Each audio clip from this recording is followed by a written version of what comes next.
Hello, and thanks for joining us on ILTV's Israel Weekly. Our top stories tonight: Netanyahu makes a massive revelation about Iran's nuclear program, and Palestinian Authority President Abbas accuses Jews of bringing about the Holocaust against themselves.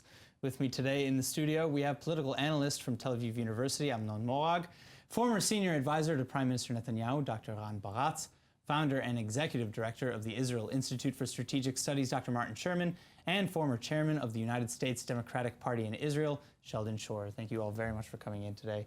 It's a pleasure to have you. But moving on to our first topic, United States President Donald Trump is soon expected to announce his position on the JCPOA nuclear agreement with Iran. And as part of the last-moment efforts to sway the president's decision, Prime Minister Netanyahu has recently revealed massive stores of intel on Iran's nuclear program. Now, while the event may have had the intended effect on President Trump, it failed to sway critics around the globe who say Netanyahu offered no smoking gun. Все необходимые механизмы для этого в рамках плана предусмотрены. Россия продолжает выполнять свои обязательства по данному документу и будет придерживаться этой принципиальной линии, пока остальные участники действуют в полном соответствии с условиями договоренности и резолюции Совета Безопасности ООН 2231. Dass wir aber sehen, dass es mit dem Iran noch weitere Probleme natürlich gibt, sowohl was den politischen Einfluss in Syrien anbelangt, was das ballistische Raketenprogramm anbelangt und was auch die Frage, was passiert denn nach Auslaufen von Teilen von diesem Abkommen. Darüber sollte man zusätzlich sprechen. Das ist, glaube ich, auch eine gemeinsame, weitgehend gemeinsame Position in der Europäischen Union. Und dahingehend werden wir auch unsere Argumentation fortsetzen, also Erhaltung des JCPOA plus Erweiterung des Verhandlungsrahmens. Und wir glauben, dass es jetzt sehr wichtig ist, dass auch die Informationen, die aus Israel kamen, sehr schnell der IAEA zur Verfügung gestellt werden, damit dort eine Prüfung vorgenommen werden kann. Denn das ist genau die Stelle, an der ja auch die Kontrollen und Inspektionen stattfinden. Let me make it absolutely clear once and for all. We will neither outsource our security, nor will we renegotiate or add on to a deal we have already implemented in good faith. So I'd like to begin with the fact that evidence that was presented by Prime Minister Netanyahu does show that Iran appears to have lied going into the deal in 2009. But aside from that, if that put aside, there's no evidence to show that they continued to work towards a nuclear bomb after signing the deal. So do we nix the deal and then we go back to them producing nuclear weapons, or do we? It's almost comical to say that there's no evidence, because Iran doesn't allow inspections where the violations are probably going to be taking place in the military sites. And the IAEA have confirmed that. They've confirmed what? They haven't got access to the military sites.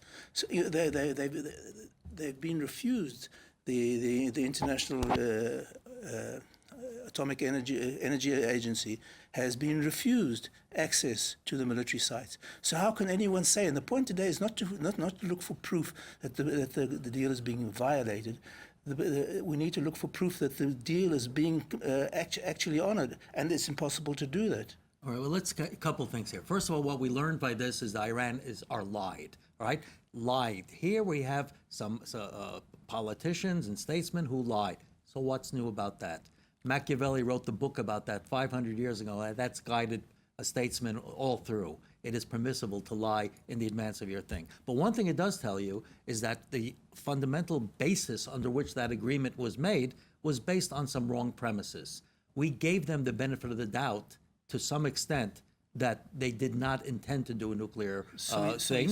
However, now it is quite clear that the basis is gone. The basis is gone. For example, if you see a person walking down the street, you'll either ignore him or nod your head because you don't assume any danger. But if he pulls out a gun, you're going to react differently to that person. Now that you know that Iran has at its basis a desire to build a nuclear weapon, you have to check, double check, triple check, and not take their word at anything they say. But they said Netanyahu showed nothing new. So, okay, I'd like to bring it over to this side, but that brings me back to my question, and I'll start with you, Dr. Baratz. what do we do now? You know, with all this information that we have, we can't go back in time. So where do we go from here? So, well, first of all, just it's not permissible to lie, and it's not in good faith. Not And permissible to what get what what Netanyahu has showed is a pattern of deception that is still going on today. The Iranians are still lying today about their past, and we've proven those lies today from the previous past months. So that's number one. Number two. This is, most of the weight here lies on President Trump and the United States administration, how to go forward, when obviously the premises upon which this agreement is built were completely flawed. I think the question, what do we do now, is an important one. And I think this is a question that we're not asking. We're not able to have a serious public discussion about strategic alternatives when it comes to this, to the Iran deal. But if we look at the alternatives, we will find that the alternative to this deal is either war or a bomb. And this is because perhaps President Trump will pull out of the deal, but the other parties to the deal will not resume sanctions, definitely not China and Russia. understand that. Wait, so are you saying basically that you agree with Secretary General Guterres from the United Nations, who actually said, you know, without a plan B, this is war? I think, first of all, the responsibility of Netanyahu is to clarify what is the plan B. He owes this to us. Obama clarified it. Obama said no deal is better than a bad deal. This is a bad deal, so no deal. A no deal backed up with biting sanctions and a credible military threat. Because unless you do, but look, everyone's saying there's a war. Really, Iran's going to go to war with the United States and Israel, et cetera, et cetera. Iran, that's teetering on the brink of domestic rebellion, with a water crisis that's crippling them, with rising unemployment. So that's the country that the United States is scared of? But let's take a look. What did the deal do and what the deal did not do? One thing it did do, and it seems to be, is that it slowed down considerably, maybe even stopped the Iran nuclear program. We don't have evidence today that they're doing, but IAEA can go in. We have the right to go verify. The weakness of the deal... You haven't got the right to go to verify. You can't go into military Then you sites. have to go in to be... You can have the right to go in to verify. And if they don't let you? Well, then they're not standing up to their deal. But they're not doing it. No, the key point is this: what we're really worried about is not only the building of the bomb or their ability to build a bomb after the deal expires in 10 years, but what we're worried about is the ballistic missiles and that program. Now, that was not covered by the thing, and since it wasn't covered, Specifically. it is something that we can Purposefully. discuss today because that is a threat that's being made today. That threat didn't exist when this deal was done. Not true. And was not paid Not part of true. it. Not that was true. not But paid Again, part I of think, it. True. but I think the point that we're still ignoring here is what do you do with Iran in the situation where if you back out of the deal, they go right back to producing. Exactly. So why back out of the deal? Why would they go back? Why would they go back to producing if there's a threat Well, of this sanctions? latest intelligence, they were under sanctions when they came to. That's why they came to the table. Sure, That's why they came except to the now, table. except now That's why they're they came to except the now table, they're way but at more that better point- off. At that point, you had China and Russia and the P5+1. Exactly. Everyone That is- was in on the sanctions, and you won't have the That situation underscores- again. that And for that underscores- reason, please, I did not interrupt you. And for that reason, we understand that now backing out of the deal, which will actually help them and make them free to pursue the bomb. And we will have either war or a bomb. These are the so- same so options, you by the way, think- as we would have you in think 10 Iran's years. going to go to This war? kind of binary thinking is completely flawed in international relations. Where's the Trump third has option? many tools in his arsenal, including putting a new sanction regime in place. This is all a question of the balance of powers. And what this agreement did, what this deal had done, is place Iran as an equal to the United States Exactly. in terms of, and this is a complete and utter mistake. Exactly. And Trump needs to reverse that and put the United States on top. And with that kind of How? balance of power, he will be able to stop the Iranian nuclear. How do you? How would So you propose to do that? I don't give advice to Trump's administration, certainly in terms of nuclear power of Iran. What I'm saying is, from the Israeli perspective, what we would like to see is something that places Iran under the massive influence of possible American power, but when which will make them understand that this is not negotiable. The desire to destroy Israel in 10 or 20 years is not negotiable under any kind of legalistic terms as you present. This is not This what is was not negotiated. this is exactly what was negotiated. And the misunderstanding of the American left and the Obama administration, this is what the Iranians see in the agreement. This is what the basic flaw of this deal. You know, you said what the American left didn't see. The really creepy thing about Obama's policy was when you see the appalling results, including the finance that they gave to allow them to take over Syria, you don't really know whether this is a tremendous blunder or a success of purposeful design. Do you expect Trump to pull out of the deal? I certainly hope he does, and if I was betting, I would say he would. Trump has been very assertive in everything that he's done up to now, including moving recognizing Jerusalem and moving the embassy across. There is at least one change to the dynamic that between now and what happened before.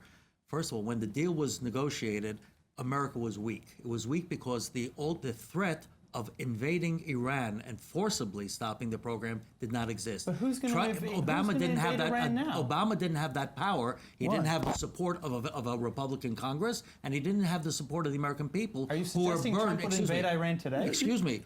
He didn't have the support of the American people who were, burned by Iraq and by Afghanistan. Trump today is using American muscle. He threatened North Korea, and as a result, North Korea is backing down. Today, he's going America first, and he's pushing. And today, the American economy can support an invasion, which under Obama there wasn't. In the end, you would vote Trump. His threat to do so, therefore, is more credible. But you don't need an invasion. All you need is a credible threat. Well, that's what I said. His threat today is credible. Obama's threat would not be credible. Not of invasion. And if that only air threat, power. And if that is called out, then you expect to see American troops in Tehran? If Americans' interests are directly affected, now America will be hurt. If not, then they would go in. And America's interest in Iran is much greater than Iraq or Afghanistan. They are a much greater threat than Iraq or Afghanistan. America has proved repeatedly that she can bring down any regime with air power and special forces. If you look in Serbia, if you look in Afghanistan, if you look in Iraq.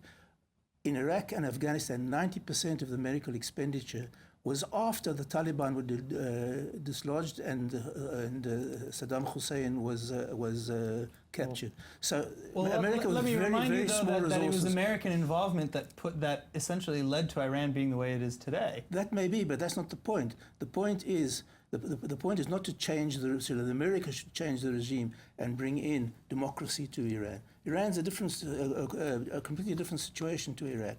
The point is, can you bring down the regime and let the pieces fall where they fall? And the message being to the next regime, you see what we did to your predecessor, we can do it to you. And America can do that with air power and special forces at a very affordable cost. If I may, I agree that Trump has many tools in his arsenal. We're currently not using any of them. We're not using any tools to stop the establishment of Iranians in Syria, and we're not using them against Iran's ballistic missiles program. What we're doing is we're taking part in this spectacle, like the presentations that we've seen, like talking about the Iran deal because it was Obama's deal, and this is why we're not getting anything actually done. All right, well, unfortunately, with that, we have to move on. Okay, now, in a roughly 2-hour-long address given at the opening of the Palestinian National Council, Palestinian Authority President Mahmoud Abbas made sure to touch on many important subjects, like how he feels about the United States' involvement in the peace process and resistance against Israel. But perhaps most alarming was Abbas's history lesson, in which he denied Jewish connection to the Middle East and blamed Jews' social behavior, like money lending, for their own genocide in the Holocaust of World War II. ليس العداء لليهودية بسبب دينهم وإنما بسبب وظيفتهم الاجتماعية. هذه قضية مختلفة. إذا المسألة اليهودية التي كانت منتشرة في كل دول أوروبا ضد اليهود ليس بسبب دينهم وإنما بسبب وظيفتهم الاجتماعية اللي بتعلق في الربا والبنوك وإلى آخره. Dr. Baratz, I'd like to open with you and just get your initial commentary about what we just heard. Well, for Abbas, it's a progress because he started with Holocaust denial in his PhD thesis, so now at least he recognizes that there was a Holocaust, only it's the Jews to blame. Yes, of course, this rhetoric has been completely rejected by everyone in the Western world and even outside the Western world. It's not surprising. This is a long-standing tradition in the PLO to pronounce such anti-Semitic slur. So this is just, usually this is not done in front of an open camera. So we were fortunate enough to see exactly what goes on in his mind. So if that's the case, why are people surprised by this? I think people are surprised because these are really despicable comments, and people are not.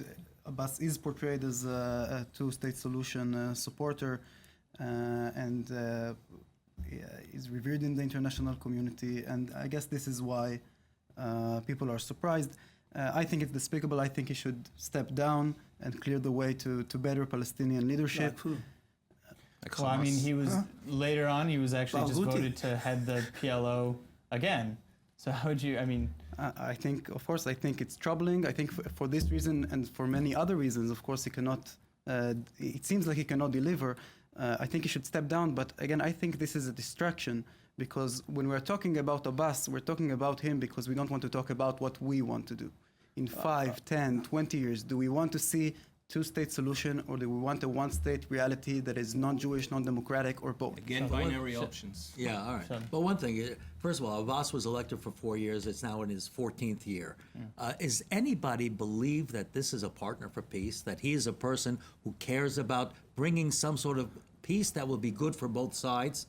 I don't think anyone seriously does it. And these statements just show that he is utterly despicable and is not someone that you can deal with.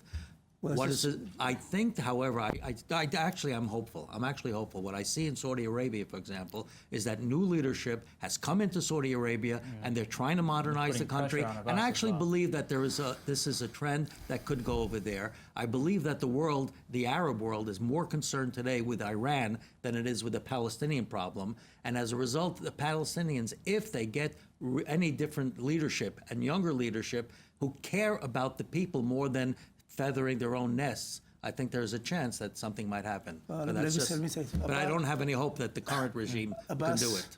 Abbas or any other Palestinian leader is not for a two-state solution. They're for a two-stage solution. So first of all, if they'll take all the land that Israel gives them and then use that as a platform to attack Israel.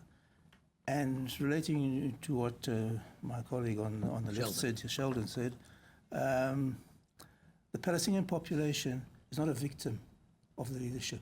It's the crucible from which that leadership emerged. And so you don't see a possibility of a better leadership emerging in the future never beyond was. Abbas? The two-state solution was always an imbecilic impossibility that hundreds and thousands of people have died for, and persisting with it is just going to create that. And people say there's no solution. There is a solution. There's a solution of incentivized immigration of Palestinians to third-party countries. It can be done. So Palestinian polls show that there's a great desire to immigrate, and Israel should Emigrate to be where? Wherever? Wherever, yeah, sure. There are 500,000 Palestinians in South America. I've spoken to politicians abroad in India, for instance. There are many countries. If they had the political resolve, it's an insignificant problem. Just a short remark. I disagree about the solution probably with Martin, but he's right about one thing. The only time Palestinians had free and democratic elections, Hamas won both in Gaza but also in Judea and Samaria in the West Bank. So there is a vast support for Hamas in the West Bank or Judea and Samaria, as I call it. That was a reaction against the corruption of the PLO. But it's still the same PLO. Yes, unfortunately. Yeah. I would like to respond to the idea that 2.5 million Palestinians are an insignificant problem when we think about the need for there to be a Jewish and democratic state. And you may say that this is migrants in the world. I'm most sorry. of them, Again, I did not interrupt you.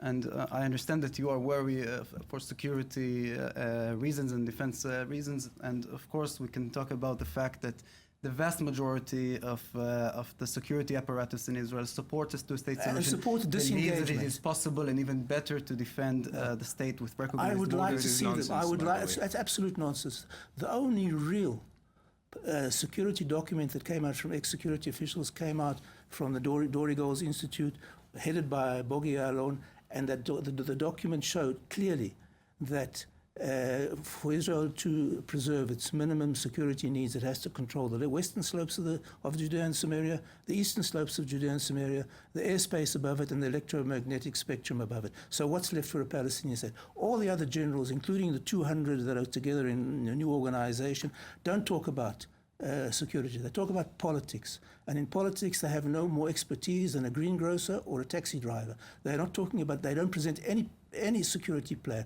They just say the army can defend from those borders. Maybe the army can, only at much greater cost and much greater expense. that is simply not true. Of course it's true. Of course, what you said, I can say the same thing, that the Dori Gold is talking politics and not Not defense. Dori Gold. But there are many, Not Dori Gold. and Bogi Ya'alon. There are many plans that were put on the table about the security measures that can be taken. They were agreed to, by the way, by the Palestinian I want to find Authority. one Never general. agreed to. I want to find Come on. one general, At least one stick to the general, facts. one general who can tell me that our military situation improves if we move from a 100-kilometer front to a 500-kilometer front. If we give up topographical superiority for topographical inferiority. If we give up external lines if we give up interior lines for exterior lines. I want to find one general who will show me that. Well, we have a give short you response. We have My time for a learned short colleague response is now. completely confusing politics and security. Exactly. I was working with the security establishment of Israel.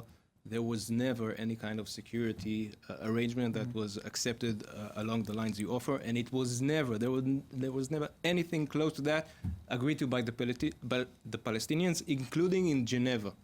There was agreement on demilitarization There was of the never West an Bank, agreement. on air Unfortunately, space that would be before controlled by Israel. Unfortunately, gentlemen, before we get into this argument, I hate to cut it short, but we have to move on to the good word of the day. So we'll kind of cool our heads and we'll bring it back out, with something positive to end the show with. Amnon, why don't you start us off, actually? The good thing of the day, I think the Giro. Giro d'Italia, Sorry yeah. if I took it from you. Race. But yeah, it was incredible to see all the people who came out to see it, and it's great to have some positive things for people to go out for. Good to have the race here, yeah. So, we have a lot of strategic challenges right now, but we face them when Israel is in a place where it has never been before. This is the best security decade, economic decade, and even I would say in terms of a society, we are strong and we're united, and we have differences, but this has been the best decade in Israel's history, I would say. Well, a splendid agreement with the left over the Giro. I think the Giro was a very positive event for Israel, especially it's the first time it's ever been held outside Europe. So I think that shows how Israel has increased its stature in the world. Yeah, well, we just celebrated Israel Independence Day, and we remember the Holocaust, and we remember the position today. I look at the state of Israel, where it is today, how it was in 1945, and how it is today, and it's just remarkable. And it's enough to give hope. If we come this far in such a short time, who knows what the next 70 years will bring? I couldn't agree more. And with that, that is our time today for ILTV's Israel Weekly. Again, I'd love to thank our guests, Sheldon Shore, Dr. Ran Baratz, Amnon Morag, and Dr. Martin Sherman. And thanks to all of you for tuning in. Remember to follow us on Facebook at Israel English News, and of course on Twitter at ILTV News. I'm Aaron Porras, and we'll see you next week.